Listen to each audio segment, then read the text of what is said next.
بسم اللہ الرحمن الرحیم۔ ترجمہ قرآن کا ہمارا 10واں سبق۔ سب سے پہلے قرآن پاک کی سورت سورہ فاتحہ ہے۔ تو سورہ فاتحہ قرآن پاک میں بہت ساری خصوصیات کی حامل سورت ہے۔ سب سے پہلے قرآن اس سے شروع ہوتا ہے اور تمام نمازوں میں یہ سورت پڑھی جاتی ہے، اور قرآن پاک نازل ہونے کے اعتبار سے سب سے پہلی جو سورت مکمل نازل ہوئی ہے وہ سورہ فاتحہ ہے۔ سورہ علق، سورہ مزمل، سورہ مدثر، ان کی چند چند آیات نازل ہوئی ہیں ابتدائی وحی میں، لیکن پوری سورت جو سب سے پہلے ابتدا سے انتہا تک نازل ہوئی وہ سورہ فاتحہ ہے۔ اور خصوصیت اس کی یہ ہے کہ یہ سورت پورے قرآن کا متن ہے۔ سارا قرآن اس سورت کی شرح ہے۔ ہر نماز میں، ہر رکعت میں سورہ فاتحہ، اس وجہ سے کہ پورے قرآن کے مقاصد ایمان اور عمل صالح وہ اسی کے درمیان ہی چلتے ہیں، اور اسی وجہ سے اس سورت کو ام القرآن بھی کہا جاتا ہے، ام الکتاب بھی سے کہا جاتا ہے۔ اور حضور پاک صلی اللہ علیہ وسلم نے فرمایا کہ قسم ہے اس ذات کی جس کے قبضے میں میری جان ہے کہ سورہ فاتحہ کی نظیر نہ تورات میں نازل ہوئی، نہ انجیل اور زبور میں، اور نہ خود قرآن کریم میں کوئی دوسری سورت اس کے مثل نازل ہوئی۔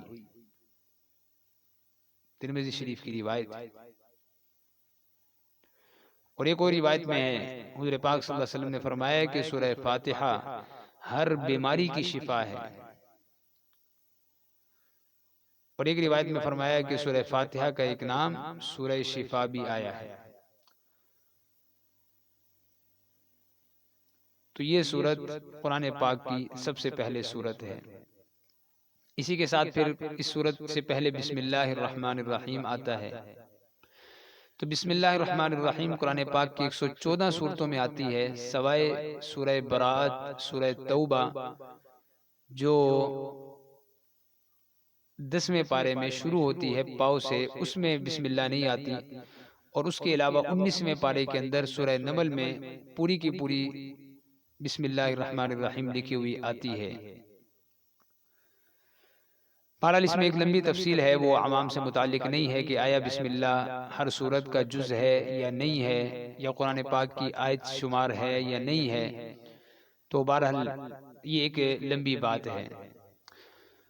اور بسم اللہ شروع کرنے کا مطلب یہ بھی ہے کہ آدمی ہر کام اپنا بسم اللہ سے شروع کرے، اس کی طرف بھی اشارہ کر دیا گیا ہے بسم اللہ کو ابتدا میں لانے سے۔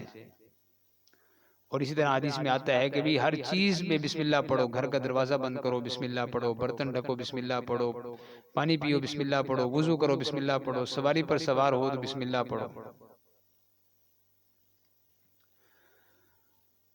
اور اسی طریقے سے قرآن پاک کی تلاوت شروع کرتے وقت اعوذ باللہ من الشیطان الرجیم اور پھر بسم اللہ الرحمن الرحیم پڑھنا یہ سنت ہے۔ عام طور پہ ہمارے بہت سارے ساتھی اور جگہوں پر بھی اعوذ باللہ پڑھ لیتے ہیں، کوئی حرج نہیں، لیکن سب سے بہتر جو ہے وہ قرآن پاک کی تلاوت کے ساتھ ہی یہ مخصوص ہے۔ باقی جگہوں پر صرف بسم اللہ کا پڑھ لینا ہی کافی ہے کہ آدمی بسم اللہ ہی پڑھ لے۔